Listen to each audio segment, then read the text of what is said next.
Chess lovers, Soren here, and in this video I would like to share with you another fantastic game. With the white pieces playing English chess grandmaster Michael Francis Stean, although he would get his grandmaster norm only 3 years later in 1977, and his opponent is Australian-born American chess grandmaster Walter Shawn Browne.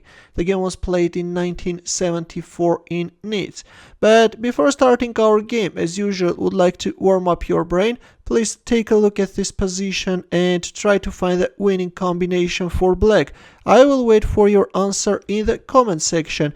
Back to our main game, and now without further ado, let's see what happened on the board. Stean opened up with e4 and Browne responded with Sicilian defense c5, knight f3, d6, d4, c takes d4, knight takes d4, knight f6, knight c3, and a6. Black is choosing the Najdorf variation, against which white goes for the main line. Bishop g5 is on the board, and knight d7. The idea of knight d7 is to postpone e7 to e6 in order to retain more dynamic options. For example, black later can go for e7 to e5 in one move. Now comes bishop c4, which is actually the most popular answer to knight d7 and e6.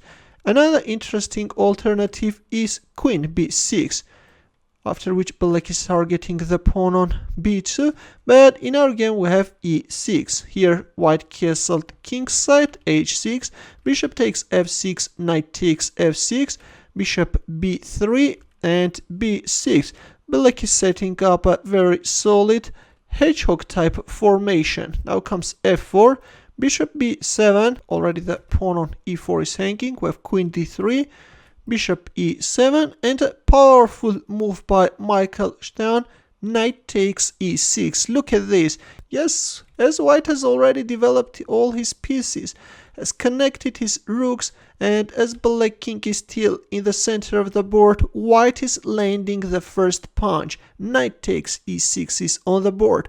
F takes e6, and we have bishop takes e6. By exchanging his knight with two pawns, white is now starting to launch a devastating king hunt, using the fact that the a to g8 diagonal is controlled by the light squared bishop and black can't castle kingside. Already white is threatening e5 in order to exploit the weakness of h5 e8 diagonal.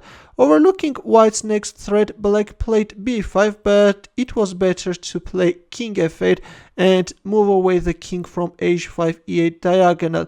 But in our game we have b5, after which e5 is on the board. The threat is queen g6 check. Black announced a check from b6. Now comes king h1 and d takes e5. Queen g6 check, king d8, the only safe square for the black king. Otherwise, if king f8, then queen f7 checkmate is coming.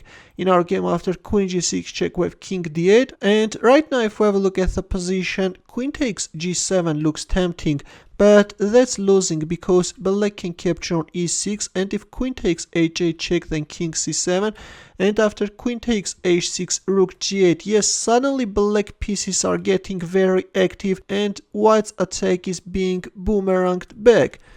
And now if rook f2, then bishop c5 is coming and white can face serious problems. That's why after king d8 we have queen f7. Already white rooks want to join the attack. Black played queen c5, but first we have f takes e5 and bishop takes g2 check. Yes, seeing that his position is hopeless, Browne wants to create counter-attacking chances, but it turns out that white's position is super solid. Here black played rook f8. We first see rook d1 check, king c7 and queen takes g7. Rook g8. Yes, black is now winning white queen, but white's attack is going to be decisive. E takes f6 was played, rook takes g7 check, f takes g7. If we have a look at the position, against the queen, white got a knight, a rook and two pawns. Although this one on g7 is not a pawn, this is a monster which wants to step forward. Bishop d6 was played. Well, if a move like queen g5 check, in order to win white pawn, then white can play king h1. If queen takes g7, then this time rook f7 is coming, it's over. If queen g5, then white can simply capture on e7, after which knight d5 fork is coming, and yes, white is winning. White has an extra piece and a pawn, and white can easily win this endgame. In our game, after f takes g7, we have bishop d6 and rook f7 check. White's rook is penetrating black's camp. King c6, but even if we move like king b6, then again, this won't help black. This time knight d5 check is coming, and if you try to escape, then this can step into b4 move. In our game, after rook f7 check, we have king c6 and bishop d5 check.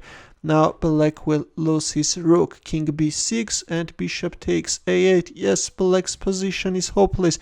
Queen g5 check, a desperate attempt. We have king h1, bishop e5. Now comes b4. White is controlling both these essential squares, not allowing black king to escape. a5 was played with rook b7 check, king c6. Well, if king a6, in this case a4 is very strong. The threat is a takes b5 checkmate, and if b takes a4, then we can see b5 checkmate. In our game, after rook b7 check, black played king c6, and in here white chose the simplest winning line. Promoted the pawn to a queen, and after queen takes g8, announced a discovered check, and black resigned. Yes, black is also losing his queen, after which black king will quickly get checkmated. That's why after rook b8 check, we have a resignation. A very beautiful game by Michael Francis Stean. First he went for that knight takes e6 sacrifice, after which, as black failed to find the best defensive moves, black found himself in trouble, and white's attack turned out to be irresistible.